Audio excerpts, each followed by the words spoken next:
Bayangkan sebuah masa 5.000 tahun yang lalu, di mana dataran tinggi Salisbury masih merupakan hutan belantara yang luas. Di tengah kesunyian itu, sekelompok manusia purba mulai merencanakan sesuatu yang akan menantang waktu selama ribuan tahun. Mengapa mereka memilih tempat ini? Bagaimana mungkin bangsa tanpa teknologi logam bisa menciptakan struktur yang begitu presisi? Hari ini kita akan kembali ke tahun 3000 sebelum Masehi untuk menyaksikan kelahiran Stonehenge. Persiapkan diri Anda untuk sebuah perjalanan menembus waktu yang luar biasa. Selamat datang di Catatan Edo, tempat di mana masa lalu hidup kembali dalam detail yang memukau. Dalam episode spesial kali ini, kita akan membedah fase awal pembangunan Stonehenge yang seringkali terlupakan oleh sejarah populer. Kita akan melihat langkah demi langkah bagaimana nenek moyang kita mengubah lanskap alam menjadi situs suci. Dari penggalian parit pertama hingga penempatan batu-batu misterius, semuanya akan kita bahas tuntas. Mari kita mulai penjelajahan arkeologis yang mendalam ini sekarang juga. Pada tahun 3000 sebelum Masehi, Inggris berada di puncak zaman Neolitikum atau zaman batu muda.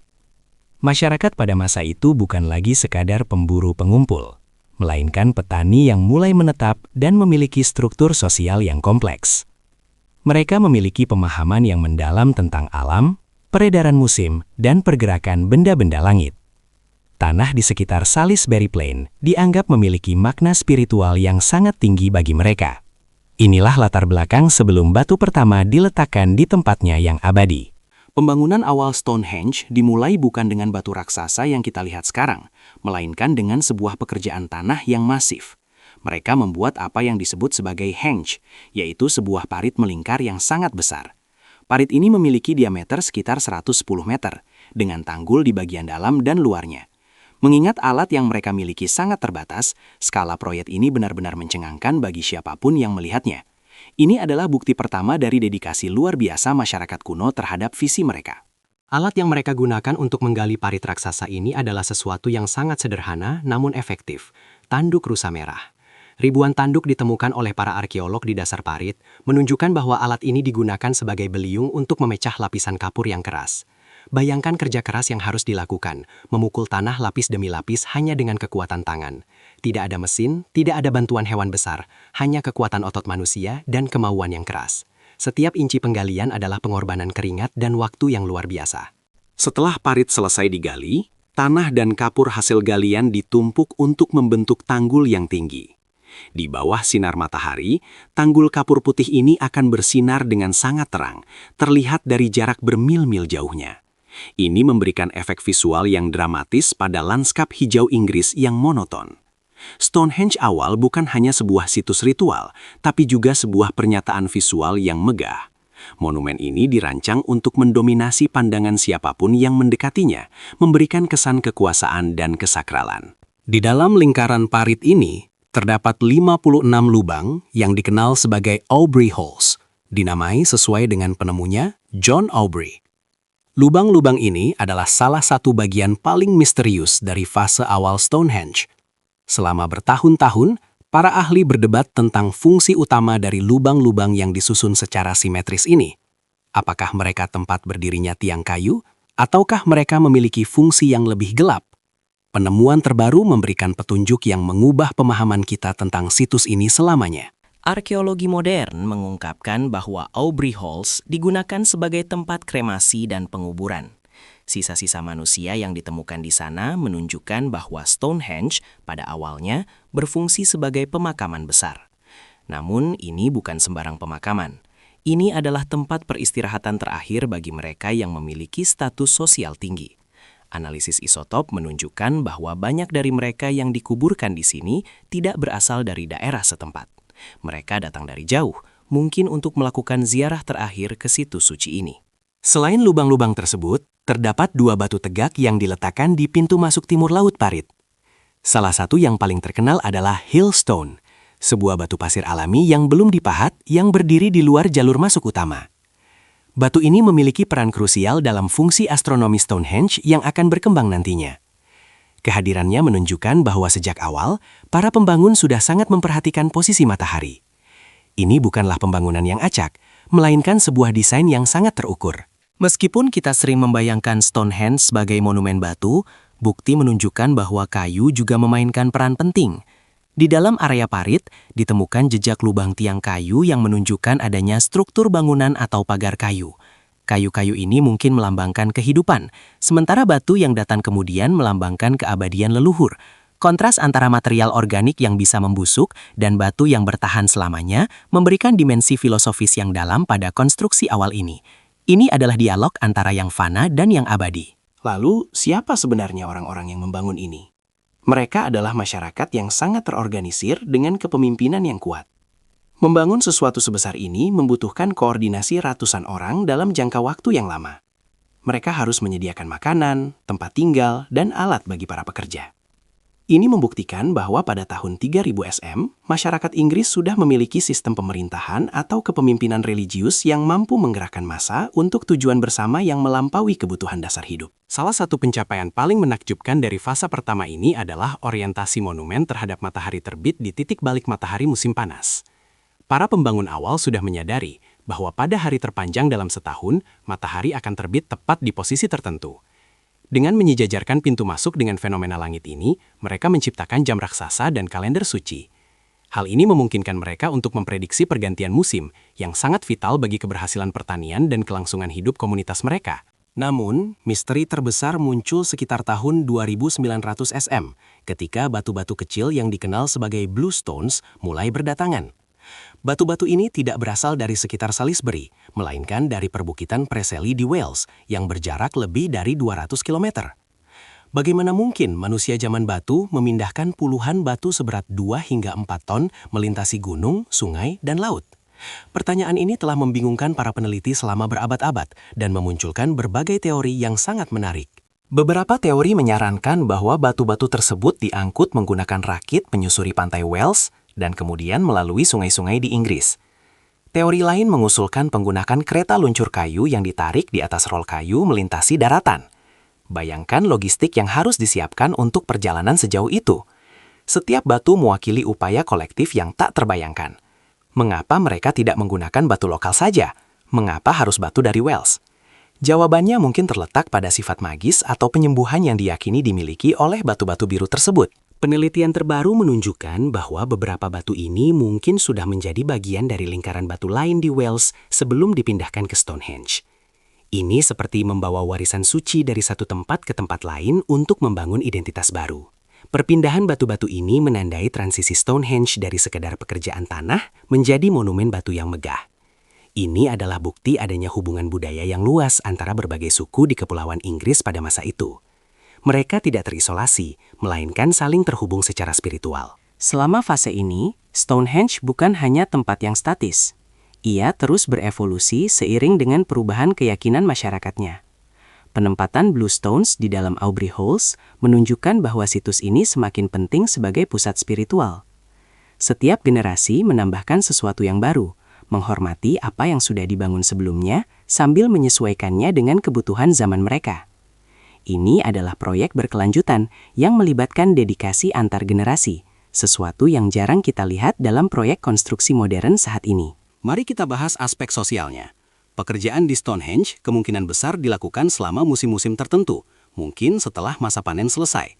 Ribuan orang akan berkumpul, menjadikannya festival kerja yang besar. Di sini, mereka tidak hanya bekerja, tetapi juga bertukar cerita, mencari pasangan, dan memperkuat ikatan antar suku. Stonehenge berfungsi sebagai perekat sosial yang menyatukan orang-orang dari berbagai wilayah. Monumen ini adalah simbol bersatuan di bawah satu keyakinan kosmologis yang sama. Kesehatan para pekerja juga menjadi perhatian para ahli. Dari sisa-sisa tulang hewan yang ditemukan di situs terdekat seperti Durrington Walls, kita tahu bahwa para pembangun memiliki akses ke makanan yang melimpah. Mereka mengadakan perjamuan besar dengan daging babi dan sapi yang dibawa dari tempat jauh.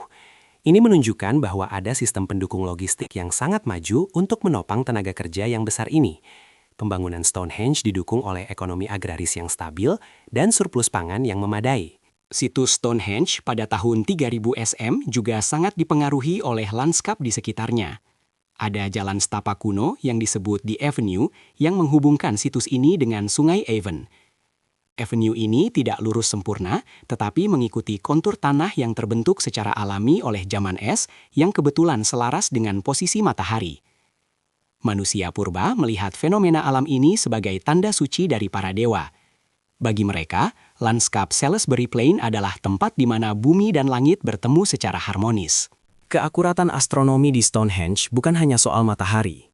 Beberapa ahli berpendapat bahwa 56 Aubrey Holes dapat digunakan untuk memprediksi gerhana bulan. Dengan memindahkan penanda dari satu lubang ke lubang lainnya setiap hari, para pendeta kuno bisa melacak siklus bulan dengan presisi tinggi. Jika benar, ini berarti masyarakat Neolitikum memiliki pengetahuan matematika dan astronomi yang jauh lebih maju daripada yang kita bayangkan sebelumnya. Stonehenge adalah komputer purba yang terbuat dari bumi dan batu. Keheningan di dalam lingkaran Stonehenge saat ritual berlangsung pasti sangat mencekam. Bayangkan suara nyanyian purba yang bergema di antara parit dan tanggul putih, diterangi oleh cahaya obor dan bulan purnama. Ritual ini mungkin bertujuan untuk berkomunikasi dengan roh leluhur atau meminta kesuburan bagi tanah mereka. Bagi mereka, Stonehenge adalah jembatan antara dunia manusia dan dunia roh. Setiap elemen dari konstruksi awal ini dirancang untuk menciptakan suasana transendental yang menghubungkan mereka dengan sesuatu yang lebih besar. Penting untuk diingat bahwa Stonehenge yang kita lihat hari ini adalah hasil dari ribuan tahun perubahan. Namun, fondasi yang diletakkan pada 3000 SM adalah yang paling krusial. Tanpa parit melingkar dan Aubrey Holes, fase-fase megah berikutnya mungkin tidak akan pernah terjadi. Pembangun awal menetapkan ruang suci yang akan dihormati oleh budaya-budaya berikutnya, termasuk orang-orang dari zaman perunggu yang membawa batu-batu sarsen raksasa yang kita kenal sekarang. Semuanya berawal dari satu visi sederhana namun berani. Arkeologi terus memberikan kejutan. Teknologi modern seperti radar penembus tanah kini memungkinkan kita melihat apa yang ada di bawah permukaan tanpa harus menggali. Kita menemukan ratusan situs kecil lainnya di sekitar Stonehenge, membentuk lanskap ritual yang sangat luas. Ternyata, Stonehenge bukanlah monumen yang berdiri sendiri. Ia adalah jantung dari sebuah kompleks keagamaan yang luas yang mencakup area berhektar-hektar. Penemuan ini semakin mempertegas betapa pentingnya wilayah ini bagi masyarakat kuno. Satu hal yang pasti, pembangunan Stonehenge pada 3000 SM membuktikan bahwa kecerdasan manusia tidak tergantung pada teknologi modern. Mereka memiliki pemahaman yang luar biasa tentang geometri, mekanika, dan astronomi. Mereka menggunakan apa yang mereka miliki dari alam untuk menciptakan sesuatu yang bersifat abadi. Ini adalah pengingat bagi kita semua tentang potensi luar biasa yang dimiliki manusia ketika kita bekerja bersama menuju tujuan yang mulia. Warisan mereka masih berdiri tegak, menantang kita untuk terus bertanya dan belajar. Banyak orang bertanya-tanya, apakah ada hubungan antara Stonehenge dengan situs kuno lainnya di dunia, seperti piramida di Mesir? Meskipun dibangun pada periode yang hampir bersamaan, tidak ada bukti kontak langsung. Namun, hal ini menunjukkan adanya perkembangan global yang serupa, di mana manusia di seluruh dunia mulai membangun monumen besar sebagai bentuk penghormatan kepada dewa dan leluhur. Stonehenge adalah ekspresi unik dari semangat manusia yang muncul secara independen di dataran Inggris. Dalam setiap bongkah tanah yang digali dan setiap lubang yang dibuat, tersimpan cerita tentang harapan dan ketakutan masyarakat Neolitikum. Mereka mungkin membangun ini untuk mengusir kegelapan musim dingin atau untuk memastikan kembalinya matahari. Dengan mengamati sisa-sisa peninggalan mereka, kita seolah bisa mendengar bisikan masa lalu. Stonehenge bukan sekedar tumpukan batu dan tanah. Ia adalah buku sejarah terbuka yang ditulis oleh tangan-tangan yang telah lama tiada, menunggu untuk kita baca maknanya. Kini, ribuan tahun kemudian, Stonehenge masih menjadi magnet bagi jutaan orang. Wisatawan, arkeolog, dan penganut kepercayaan modern berkumpul di sini, terutama saat titik balik matahari. Mereka semua mencari sesuatu, entah itu pengetahuan sejarah, inspirasi spiritual, atau sekadar kekaguman akan keajaiban dunia. Situs ini telah melampaui fungsi aslinya dan menjadi simbol universal dari pencapaian manusia. Meskipun kita mungkin tidak akan pernah tahu semua rahasianya, misteri itulah yang membuatnya terus hidup. Upaya pelestarian Stonehenge kini menjadi prioritas internasional. Lingkungan di sekitar situs sedang dipulihkan ke kondisi alaminya dengan memindahkan jalan raya modern ke terowongan bawah tanah agar lanskap kuno ini bisa kembali bernafas. Ini adalah bentuk penghormatan kita kepada para pembangun awal dari tahun 3000 SM. Kita berusaha menjaga agar pesan yang mereka tinggalkan dalam bentuk tanah dan batu ini tetap terjaga untuk generasi mendatang. Sejarah adalah harta karun yang harus kita jaga bersama. Sebagai kesimpulan, fase awal pembangunan Stonehenge pada 3000 sebelum Masehi adalah babak pembuka dari salah satu misteri terbesar umat manusia. Dari penggalian parit dengan tanduk rusa hingga penempatan bluestones yang ajaib, setiap detail menunjukkan kejeniusan nenek moyang kita. Monumen ini adalah bukti nyata bahwa keterbatasan fisik tidak menghalangi manusia untuk bermimpi besar dan membangun sesuatu yang melampaui usia mereka sendiri. Terima kasih telah mengikuti perjalanan sejarah yang mendalam ini bersama kami. Terima kasih telah menonton video ini sampai akhir. Jika Anda menyukai konten sejarah seperti ini dan ingin terus belajar tentang rahasia masa lalu, jangan lupa like and subscribe untuk update seru lainnya. Bagikan pendapat Anda di kolom komentar. Menurut Anda, apa tujuan sebenarnya dari Aubrey Halls? Sampai jumpa di video berikutnya, di mana kita akan terus menggali kebenaran di balik tabir sejarah dunia. Tetaplah penasaran dan teruslah menjelajah.